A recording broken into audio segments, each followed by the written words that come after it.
Assalamu alaikum everyone, welcome. My name is Ali and I will be moderating this session on behalf of Beacon House. Please allow me to introduce our very lovely panelists for today. This is a panel of extremely talented world leaders.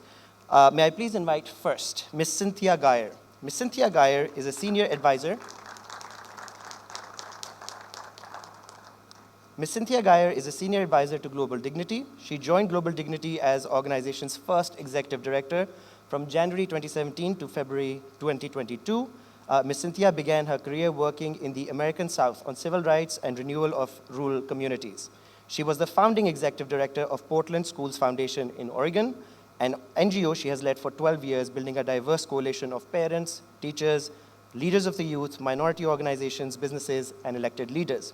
Before joining Global Dignity, Ms. Cynthia served as the first director of external affairs of the Rubin Museum of Art in New York City, where she was responsible for leading the development of the museum's first strategic plan, rebranding the museum, leading all internal and external communications, as well as recruiting and engaging the museum's board. She also led the museum's fundraising and helped establish a permanent endowment of $120 million US. Thank you very much for joining us today. Our second panelist for today is Ms. Rania Amaireh. Ms. Rania Amaireh, please welcome her on stage. Ms. Rania is the principal of Beacon House Al Khalij International School in UAE. She has spent the last 17 years working in education sector in UAE's different emirates. She holds a master's degree in educational leadership and management with distinction, a master's of business administration with distinction, and a national professional qualification of headship. During her academic journey, she submitted many research papers related to education, assessment, curriculum, and different learning methods. Along her career path, she has achieved many success stories in transforming underperforming schools and improving them from different aspects. Our third and final panelist for today is Ms. Mariyam Farooq. Please welcome her on stage. Mariyam is an inspiring writer, researcher, and an avid reader of all things philosophy. Currently in her A1, she strives to excel through opportunities to showcase her talent in the realm of literature and language, as well as has a keen eye for observation. Having moved to Pakistan from a young age, she learned to adapt to her changing environment through interpersonal empathy and acceptance. Through her experience, she hopes to motivate other people to find what truly inspires them and change their world. Now partaking in community service, freelancing, debates, and much more, Mariyam is sure to be an asset to this panel for the discussion. Thank you very much for being with us. We do have a fourth panelist as well, Mr. Amir Jahangir. Please welcome him. Mr. Amir will be joining us online. Mr. Amir is the country chair of Global Dignity Pakistan. He leads Misal Pakistan, a country partner institute of Future Economic Progress System, Initiatives World Economic Forum. Managing the country's portfolio on improving the state's competitiveness, Mr. Jahangir is a design thinker and an innovator. He was honored as the young global leader by the World Economic Forum for his work on development initiatives to improve the state of media and governance. He is a strategic communication and media professional and is currently the chief executive officer of Misal Pakistan. He was the chief executive officer of Sama TV in 2010. He has also been program advisor at Stanford Research Center for Innovation and Communication at Stanford University. Thank you very much, Mr. Amir Jahangir, for joining us online. Okay, so we're going to start off this panel discussion by understanding what we know dignity to be. And just so that we understand dignity, we're going to go over various different perspectives and allow each of the panelists to share their views. I'm going to invite Ms. Cynthia, as she has prepared a presentation for us, something that helps her train other people as well, something that we can take of value for dignity and understanding what dignity means. It's great to see so many young people here. Thank you for coming. You'll be really interested in Mariyam's perspective as a student, and I'm sure you all will have questions at the end for us. We'll try to leave 15 minutes for your interaction and questions for the panel. So yesterday I talked a little bit about our work with Global Dignity. We're a partner with Beacon House. We work in 80 countries. We're an NGO that was founded by 3 young global leaders at the World Economic Forum about 15 years ago. And our mission is to have more dignity in the world, which means you've got to back up and help people understand why dignity is such a powerful, transformational concept. It's a word that many people use and throw around, but the meaning of it eludes too many of us. We'll talk later in this workshop about how important it is not to just understand dignity for yourself and around others, but also to put dignity into action and practice, because that's the only thing that will really truly change the world. So this is a presentation that we designed, very visual, very not copy heavy, for our 80 leaders who are out there working in refugee camps with children where there are no teachers and there are no schools. For example, we're in Bangladesh, where 600,000 of the 1 million refugees from the Rohingya are stateless people in a refugee camps that they don't know when they will ever leave. No schools, no teachers. To youth-based community groups, to partnerships with groups like Beacon House, where the dignity curriculum that we've developed and philosophy is embedded in classrooms and schools. So this is a little bit of how we think about what dignity is at 4 different levels. So everyone is born with dignity. It's our birthright as members of the human family. It's an inherent value for every single person born on this planet. It's an inextricable part of what it means to be a human being. There's so much that divides us. We've talked a lot about that for those of you who were in the last panel and the one that Daniel spoke at yesterday. There's so much division and hate and violence, whether it be the color of your skin, your background, where you came from, your gender, your religion, your beliefs. We just as human beings find all kinds of ways to stereotype and point the finger at other people for their differences rather than embrace them and honor their own dignity. Dignity is a really important concept. The very opening preamble for the Universal Declaration of Human Rights, which was written after a world war, well, 2 world wars, where people said we live in a time of so much violence and hate. What is our vision to build a world of people who live in peace and justice and fairness and prevent these wars from continuing? And the preamble reads like this, before all the tenets and the clauses: the recognition of the inherent dignity and of the equal and unalienable rights of all members of our human family is the foundation, the very foundation of freedom, of justice, and of peace in the world.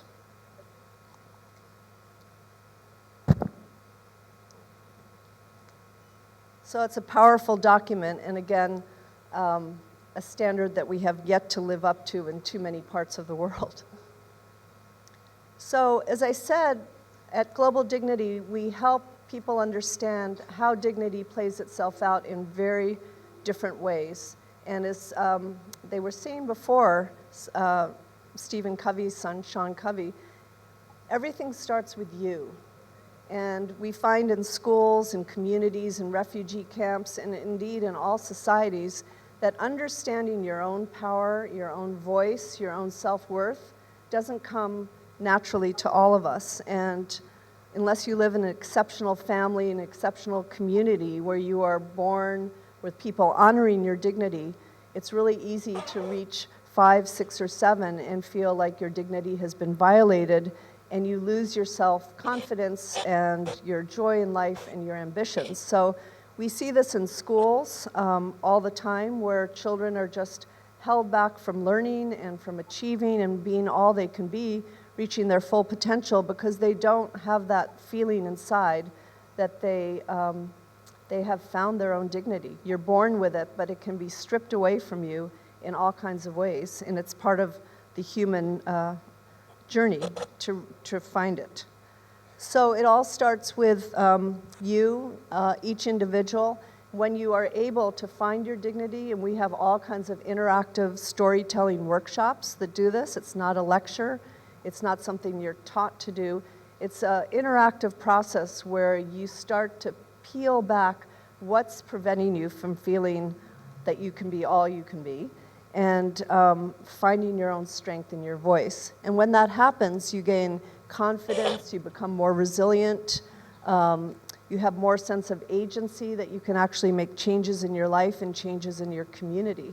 So it's really the starting point. The other thing that I just talk about a little bit is once you find your own centeredness and your own dignity, it's how you look at others. So all those issues that we talked about before, whether it's based on skin color or gender, background, religion, that separate us, divide us, make us feel suspicious of each other. Once you get into this dignity work, you start to honor and understand and listen to others who are really different from you. And it's the work that we need to do all over the world in our communities, in our schools, to start to repair our relationships. Because so much of the bullying in schools, so much of the cyberbullying that we heard about earlier, and on into our communities and our societies, ethnic wars everywhere, is all based on this misunderstanding of the other and targeting and blaming the other for your problems. And it's one of the world's biggest issues. If we don't get over this and learn to trust and rejoice in our differences, we will continue to have wars and crime and violence and hate rather than solving our issues, which are about inequality and creating jobs for young people and solving the climate crisis. So this work is important on so many different levels. The other two that I'll just mention that we have curriculum on and we do training on, I'm not going to talk a lot about them, is once you have your own dignity and you see others, no matter who they are and how different they are, through that lens of their own dignity and honoring their dignity, there comes this issue of we all live in organizations. Many of you are involved in schools or sports groups, the workplace. 70% of Americans hate their jobs, go to work every day, they hate their jobs. Yes, sometimes pay is an issue, benefits are an issue, but the number one issue that people report in America is they feel like they don't matter, that nobody cares about what they think. So it's the same thing, a lack of being treated with dignity. So building cultures of dignity in our schools, in our classrooms, in our workplaces, at the UN, I mean, all kinds of organizations is important and part of the work that we do. And finally, it's back to the societies that we live in. If we can all practice and see the world with this lens of dignity, we will elect leaders who lead with dignity and honor dignity in the kinds of policies that they put forward and the kind of compassion and care that they have for their people. And right now we're going backwards, electing so many leaders who are authoritarian and fomenting hate. For example, we just experienced in America a president who pointed the finger as Mexicans and immigrants as rapists and people who are taking your job. And it worked. I mean, he was very successful because he got a lot of white Americans to believe that that's the cause of their problems, not deeper issues in our society. So we're electing too many leaders who live by, I would say, the opposite of living in a dignity culture. And so again, it just begins with you. As people have said again and again at this conference, everything starts with each one of us, what's inside, and then continues up to the macro level to what kind of communities and societies we build and we support. So we have a whole lot of curriculum and workshops that are interactive, which you can get online at Global Dignity. And just a final thought on dignity and respect. I bet if I asked each of you what dignity means, probably more than half of you would say dignity is respect. And there's a big difference. Dignity is this inherent value of what it means to be human, and respect is something that's earned. You don't have to respect everybody, even though everyone is born with dignity. You don't have to respect somebody that is humiliating others or causing harm in society. So they're very, very different concepts.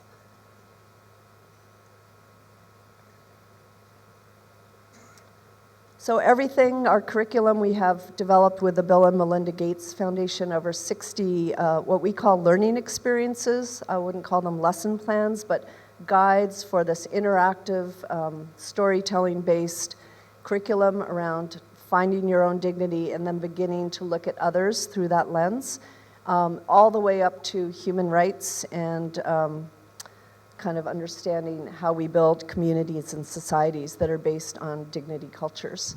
So that's just a little bit of our overview on what dignity is and isn't. Great, thank you very much. I think it's, in fact, quite interesting that we do, if we were to reflect back, we do use the words of dignity and respect quite synonymously. And it does create an impact when we look back and see that dignity is much more than that, which is our inherent value, and that it could potentially also be used for problem resolution, and perhaps is a tool that perhaps everybody should start looking at. But if I was to see this as something that needs to be a part of schools, I'm going to ask Ms. Rania to chime in here.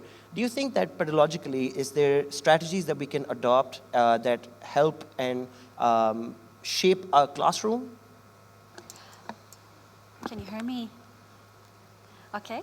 First of all, thanks a lot for this great opportunity. I'm very happy coming from UAE all the way to Pakistan. This is my first time in Lahore, and I'm super excited as a Beaconite to be among all of our fellows here, and very happy to have some students as well around. As a school leader, whenever I talk about dignity, the first thing that comes to my mind is Maslow's hierarchy of needs. When Maslow listed the needs of a human, he started by physiological needs and moved up towards the more psychological needs that is related to the self-actualization, the self-worth, the self-importance, and all of that.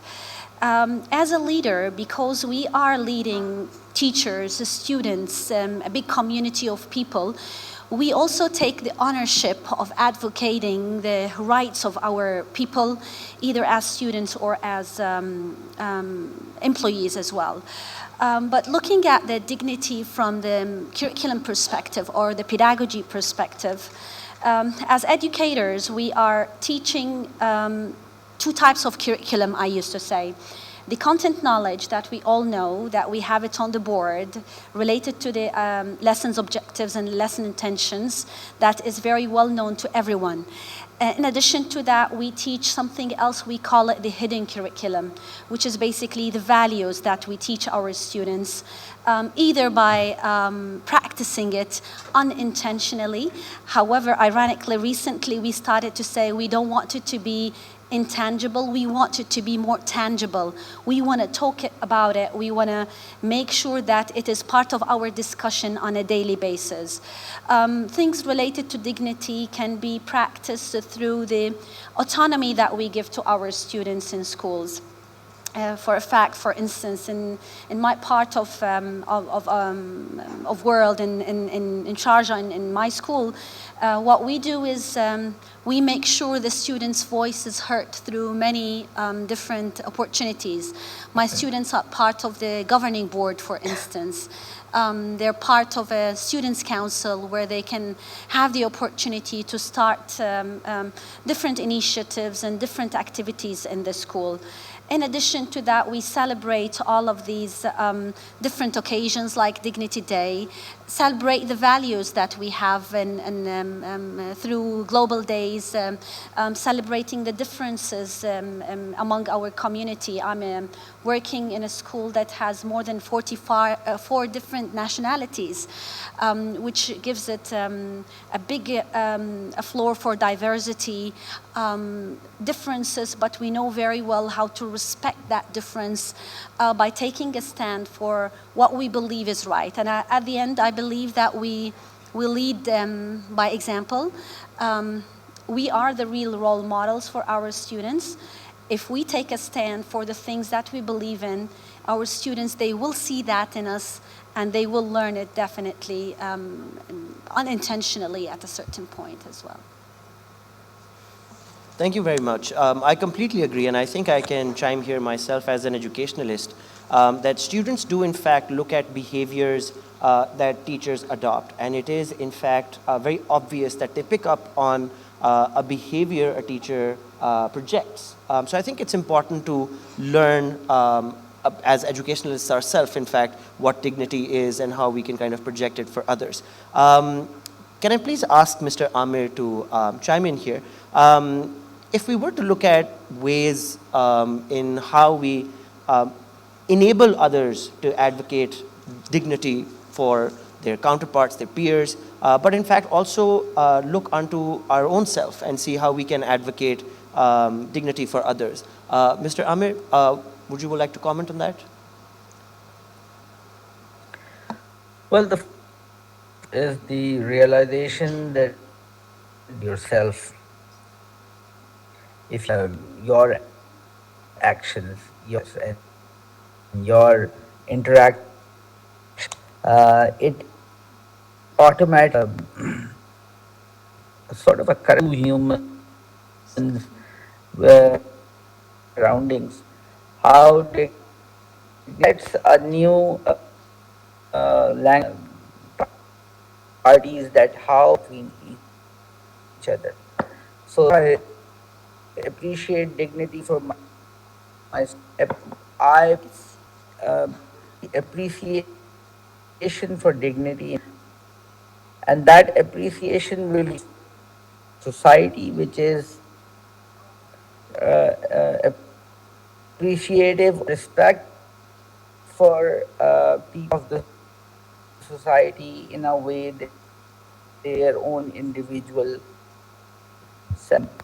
But this is also important. Mind how dignity is first, because that you need to dignity in Urdu, it is car or Allah Iqbal. Sorry. Allama Iqbal is also very close to what to address as of dignity. Self-awareness and under what is for other people's also. So, and I think that is important that we mechanism for this, doing that in one to create that awareness.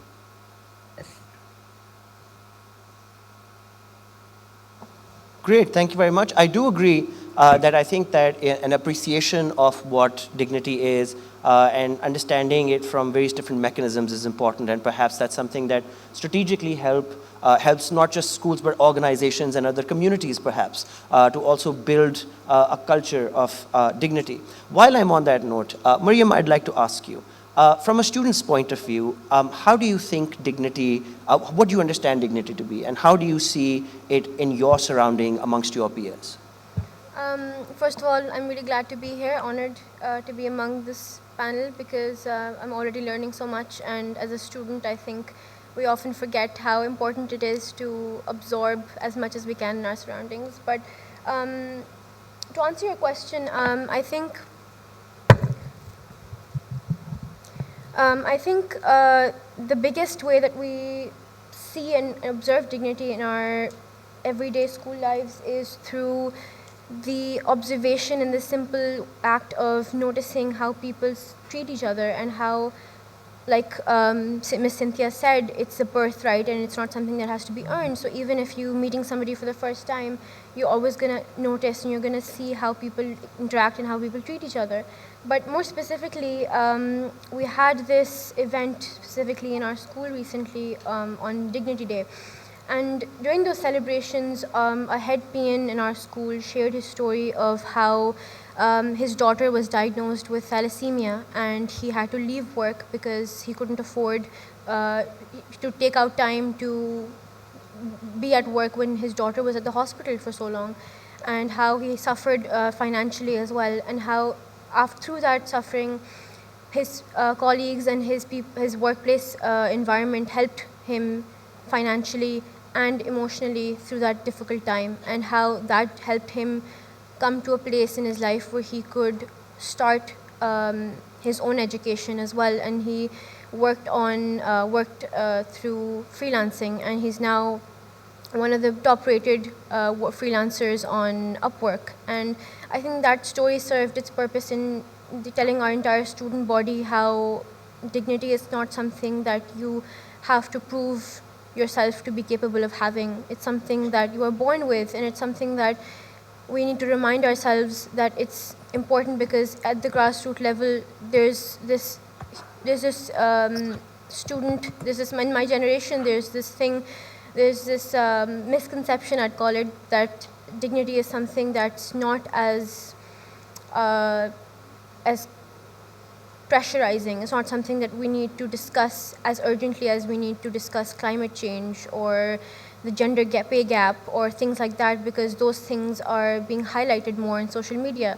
And but my generation also realizes and also calls upon these things because of social media, and because the platform social media has made, and the I would say sensationalization basically of these issues. But what we really need to realize is that dignity is at the base levels, at the baseline of these issues, of all these issues.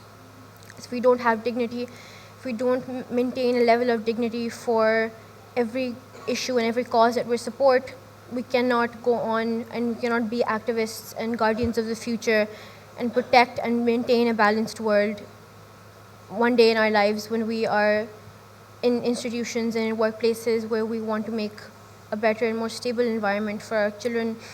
I think that cannot exist without the baseline of dignity, and that's what really contributes to all of the causes that we're working for, and to basically change the status quo. And I think one of the things that my generation and a lot of my peers also focus on is the misinterpretation of these celebrations as tokenization, which we talked about in our school, because we wanted Dignity Day to not just be limited to one day. We wanted it to be limited. We didn't want to limit it. We wanted to make it sustainable and to make sure that it lasts throughout the year, and so that it's instilled and inculcated in our student body.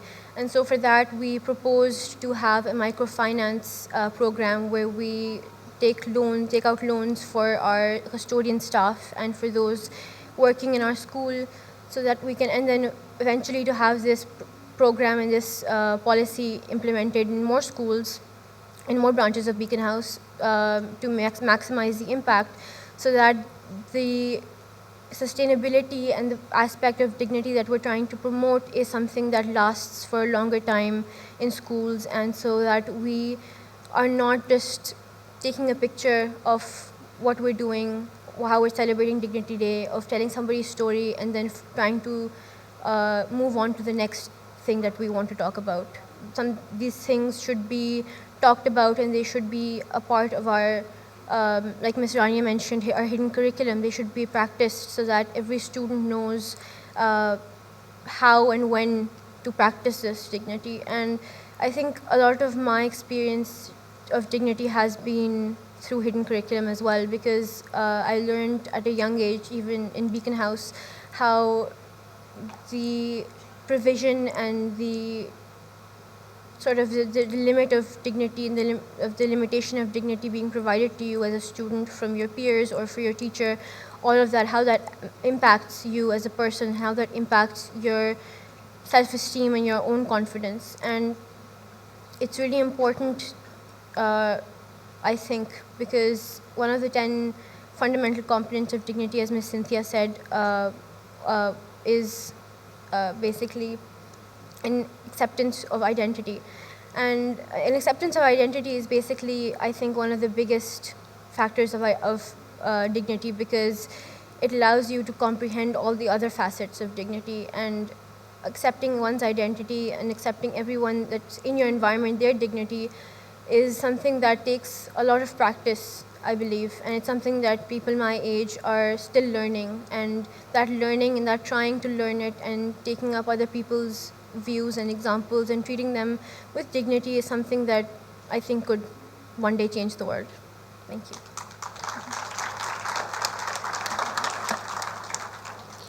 Very well said. I think that Mariyam has, in fact, invoked a kind of emotion that we generally don't recognize as part of something, let's say, which is a problem resolution, or perhaps even in a classroom that we generally tend to look over. Cynthia, I'd like to bring this conversation back to you. How important do you think is empathy and acceptance, and how commonly have you seen these virtues be adapted in, let's say, individuals or societies all around the world in your experience? Well, I think people who start to think more about their own dignity and the dignity of others and look at society and the things that we want to change, the unequalness, the unfairness, the caste systems, the racial injustice that we experience in America and so many other places, that those people find acting with empathy, which is caring about somebody else's issues and relating to them and putting themselves in those shoes, and compassion, having compassion for others, comes very naturally. And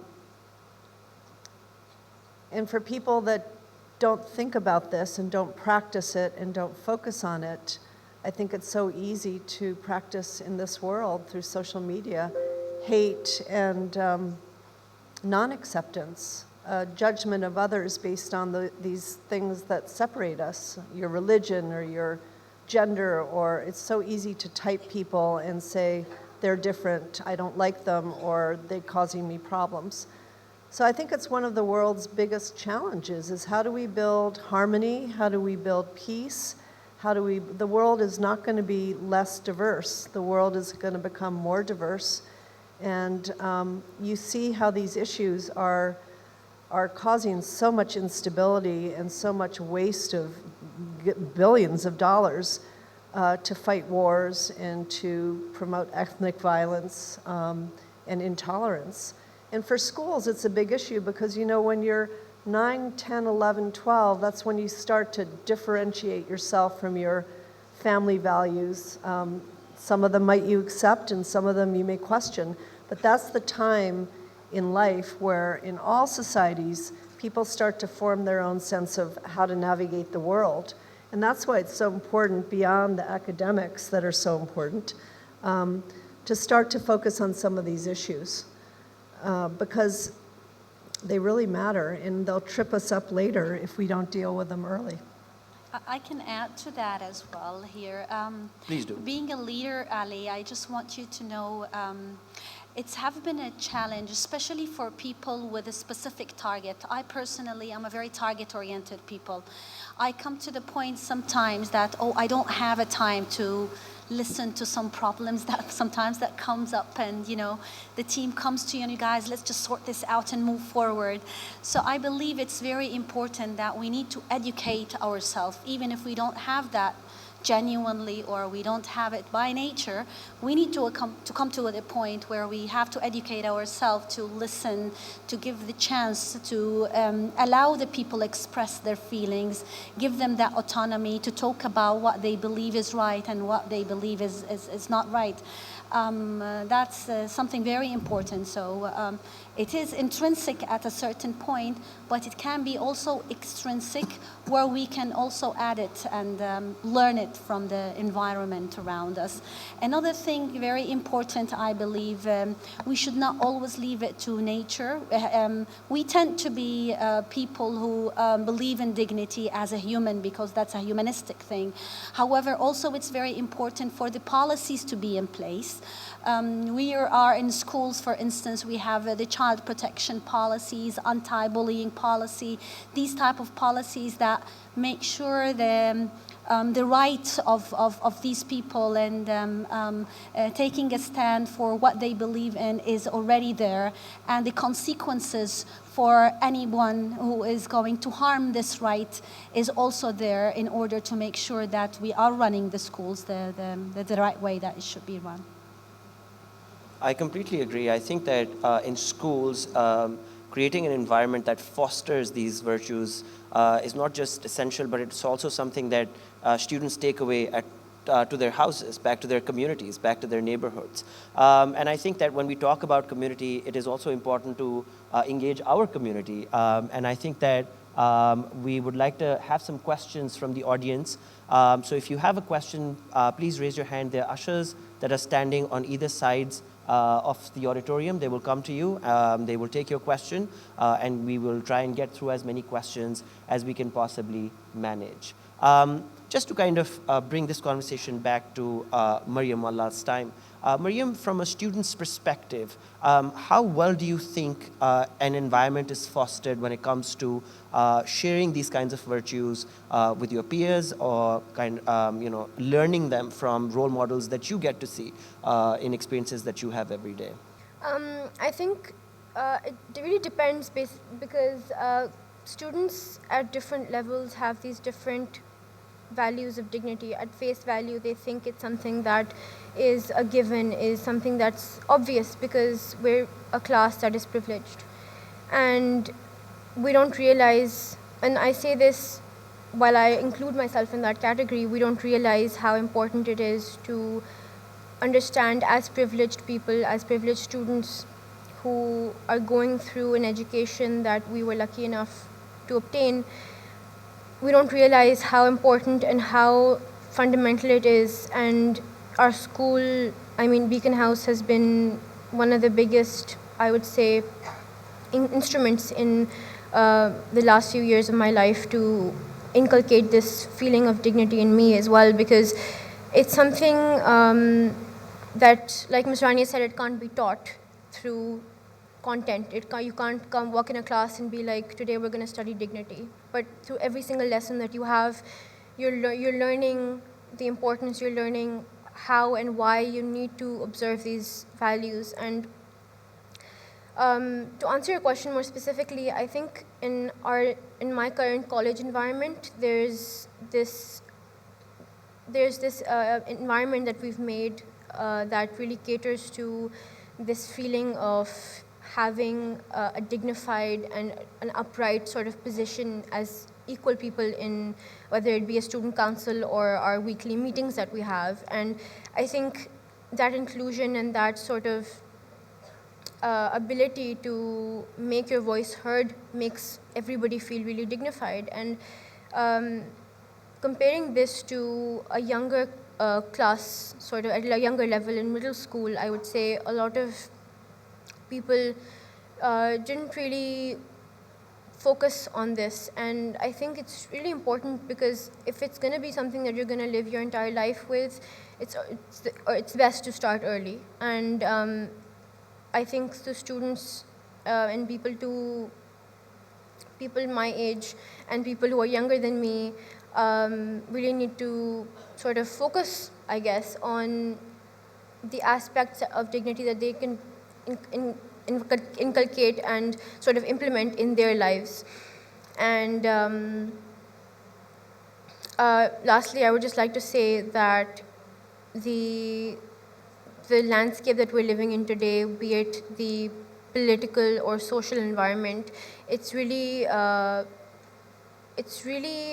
would say, crucial because my generation faces a lot of mental health issues, and I know so many of my peers who do, and it's something that's becoming really, really widespread at this point. So seeing more accepting and more diverse people and more diverse groups throughout my college, throughout my school experience in Beacon House has been something that's given me hope that we are on the right track, we are on a good path that would someday lead to a very inclusive and balanced future.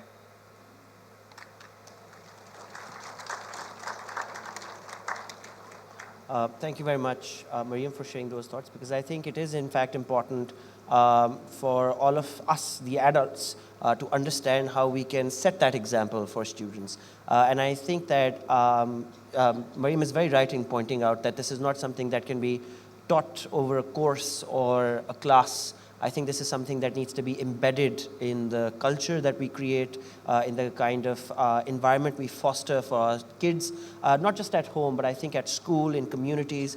And when it comes to the fundamentals of community building, I think this is something that needs to be a part of every conversation that we have with people. I think dignity is as relevant wherever we talk about people, I think dignity should be always synonymous to that. I believe we do have some questions from the audience members. May I ask the questions to be displayed on the teleprompter, please? I love what you said, Mariyam, about every day should be Dignity Day. That's something that we talk about a lot. Dignity Day around the world is celebrated by millions of people, but we always tell everyone who's doing a Dignity Day, it's not just one day. Every day is Dignity Day, and find other ways to do these workshops, do these conversations. They're very powerful, and they're really life-changing when you start to do the. Everyone has a story, and everyone has pain to varying degrees, and this just is so liberating for young people. You know, there's a school in Palo Alto where it's a government public school, but the kids, the parents are, you know, Google, Apple workers. They drive up in their Porsches. They have all the money in the world, but the suicide epidemic in the school, you might have read about this, it's like 15% of the students killed themselves about 3 years ago, and the depression levels are just off the roof because people feel that the young people don't feel like they have a place in the world. They don't have a sense of their own dignity and that they matter. And they have all the riches and all the, you know, the things that you would envy, but their souls are hurt. And this is, as you said, Mariyam, this is like not just an American issue, it's becoming a global issue of, you know, what kind of world do we want to live in, and what kind of human beings do we want to be? What kind of communities? Exactly. So thank you for that comment.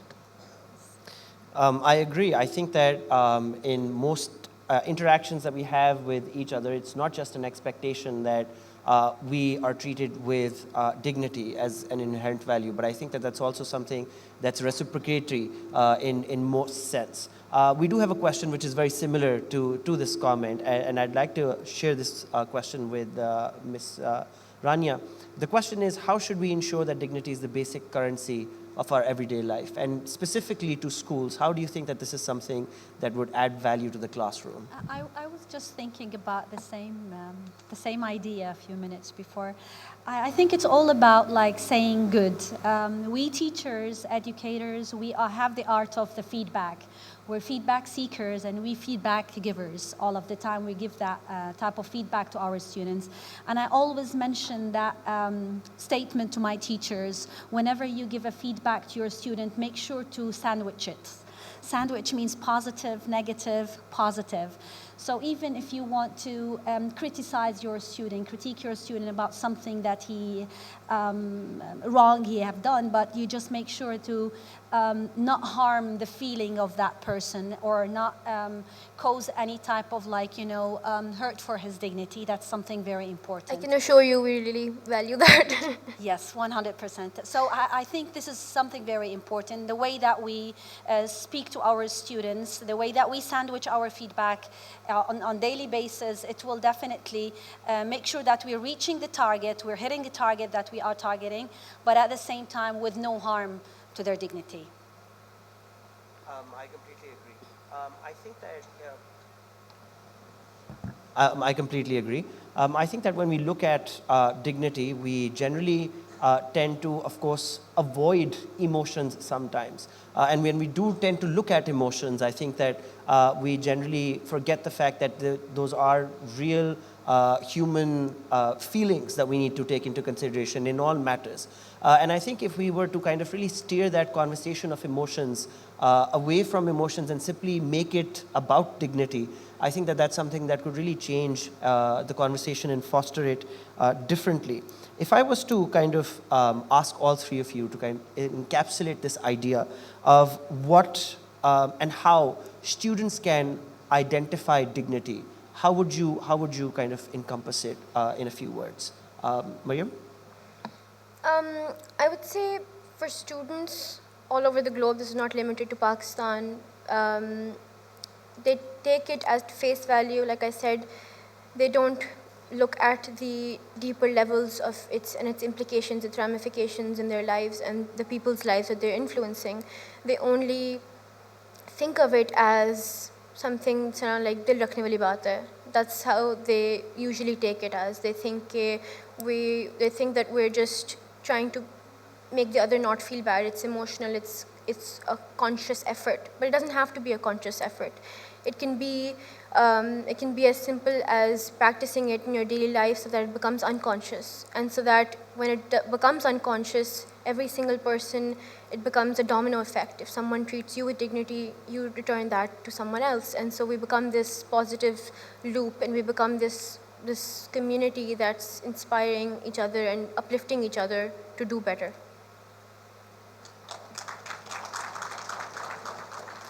May I just extend the same question?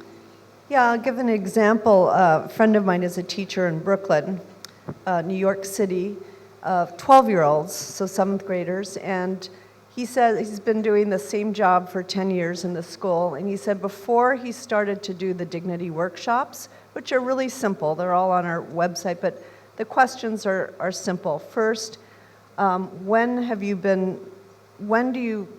can you tell a story of when you were treated with dignity or dignity was honored, and how did it make you feel?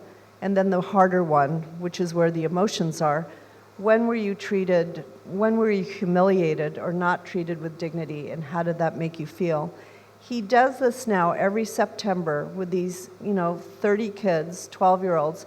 They come into the room with all kinds of like boy-girl issues, anxiety about how they look, all this like pent-up emotion in like who they are as people. Their classmates don't really know them as people. But after they do these workshops and then they tell some stories of people like Nelson Mandela, who lived a life really infused with dignity, even forgiving his jailers who locked him up for 28 years. He focuses on that as the first month of school, and he said he's going to do a data on the results. But the whole tenor of the classroom, people started to know each other, feel a sense of community, belonging, all the stereotypes, all the fears, all the barriers, the walls melted, and that these young people really worked as a team. And so the classroom management issues that you often have in middle school were gone. And he said the interesting thing is that everyone's work, every single student's work, went way up in terms of the year before, because they were all ready to learn, because they felt self-confidence, they felt trusted, they felt safety in the room, they felt like they knew each other, they knew the teacher. It was like a human, just like a beautiful sense of community and belonging. And I think it translates to the results as he's seeing it for academics. And for him as a teacher, what a joy to live in that classroom, teach in that classroom every day, versus what walked in September 3rd. So I think that's an example is how to make it real and how to make it, how to build community over these very simple questions that bring out so much in each of us.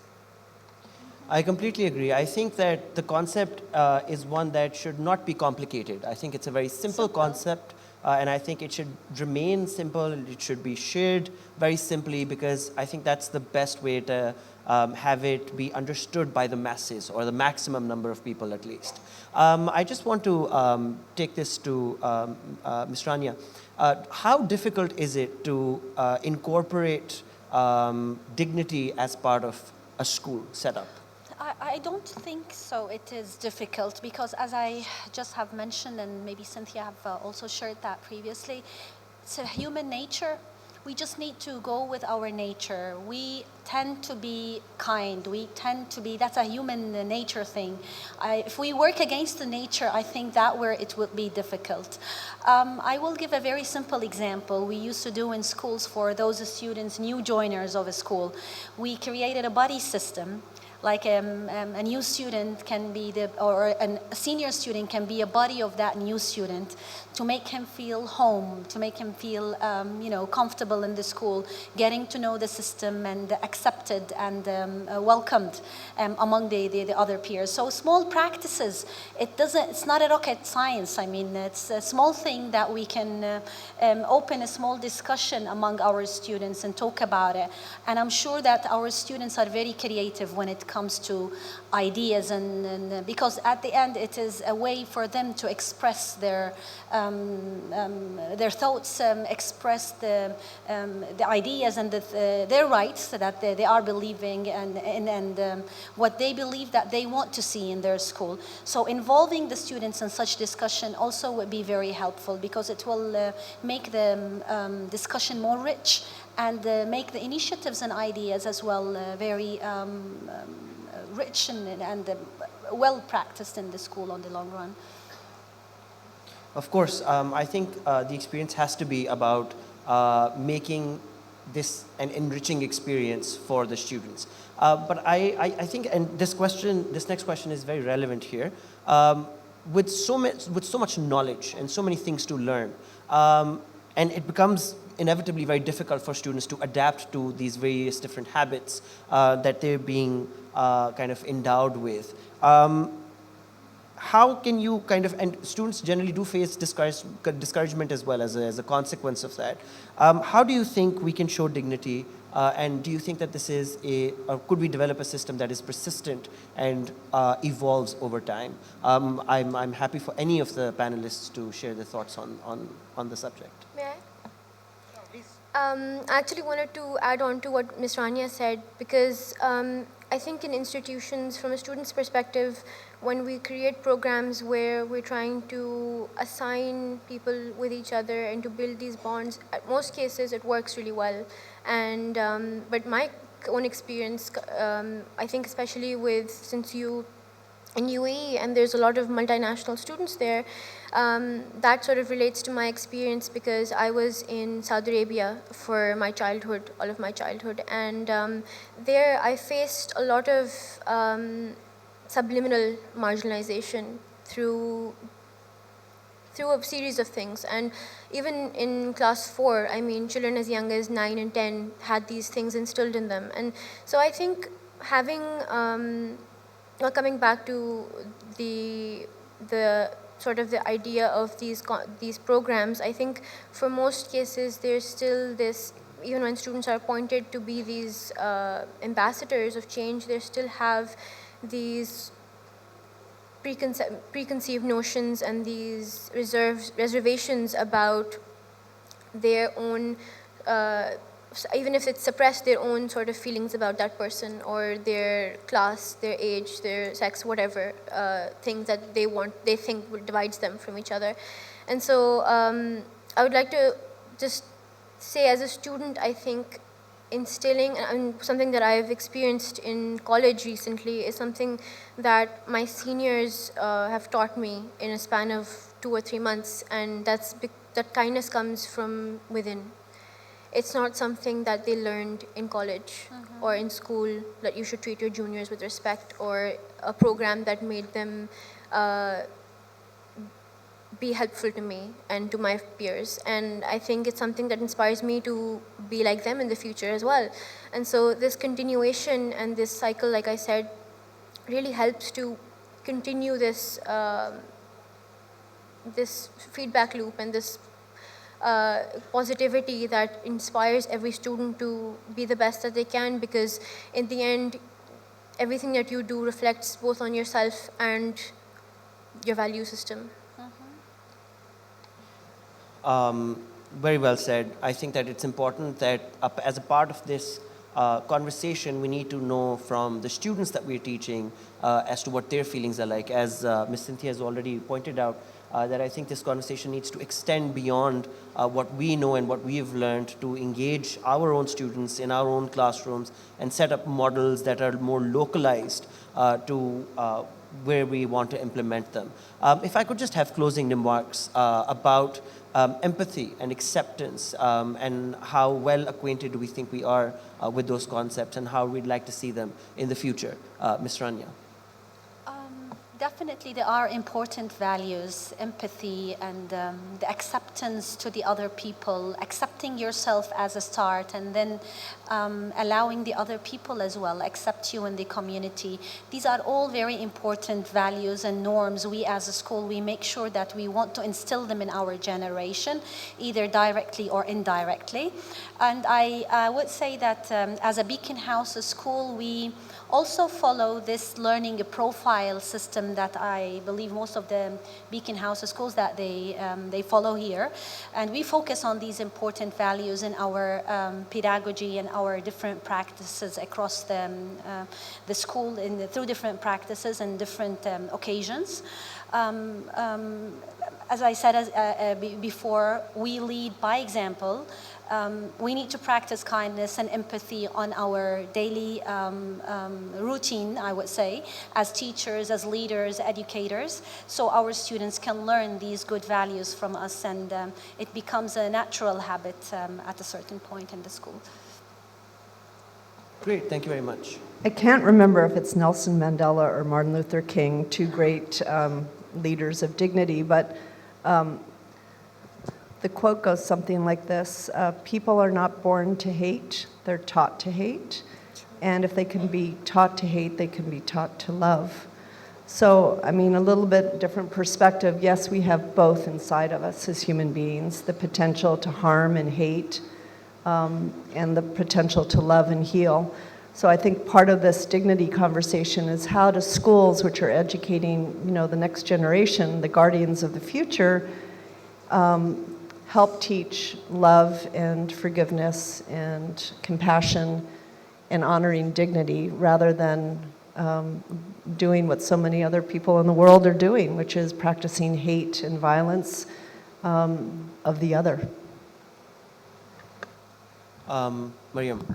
And much the same, I think my generation, I keep referring to my generation because we like to be heard, and we have a voice that demands to make a difference. And I think in that pursuit of making a difference, we equally, I want to thank all of you for making this such an important aspect of dignity, because really a lot of times, in my experience as well, there's been times where it's overlooked, and it's sort of not an iterative process anymore. It's just an act that you force sometimes if you feel like it, if you're in a good mood. So I think the continual iterative process of practicing dignity is something inside and outside the classroom with a student, whether it's while you're teaching, after you're teaching,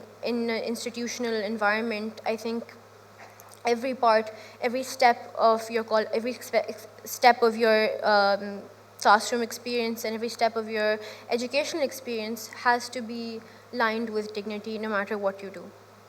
Ali, maybe I would love to share a personal story about myself here. When I was Please. a child, it was very hard for me to say the word sorry, to apologize. I don't know, maybe I used to have a lot of dignity. Part I'm not sure. But I used to think maybe if I'm going to say sorry, that will kind of take from my dignity in a way. But we learned it definitely the hard way. Now it's the easiest approach, I would say, as a leader. If sorry is going to solve the problem and make the life continue and make the things just be okay, and so let's say it. I mean, that's very simple. Then I'm sorry. I would say it over and over if it's going to be what is going to solve the problem at the end. So it is at a certain point, we believe it's intrinsic, but it is extrinsic. We gain these type of good values by time if we have the good mentors and good people around us who can orient us the right way, I would say. I completely agree. And I think that a good way to start that would just be to start with being kinder to each other, would just be to start with accepting those around us and being more helpful to the people that we are talking to every day. Thank you very much. On behalf of Beacon House, I thank Ms. Cynthia, Ms. Rania, Ms. Mariyam, and Mr. Amir, who joined us online, along with the audience members for participating in the SOT Edition 15, Guardians of the Future. Please be sure to give us feedback, for which you will receive an email through the registered email you have shared with us. We'd also like to thank our sponsors, UBL, and all others without whom this would have not been possible. I would also encourage all audience members to visit the exhibits that we have, which engage with a lot of different things and varieties. I would also like to encourage all audience members to look at other sessions that are happening that may be similar in topics and have topics that extend to all realms of life. Thank you very much for joining us. This is Ali Chattha saying goodbye. Thank you.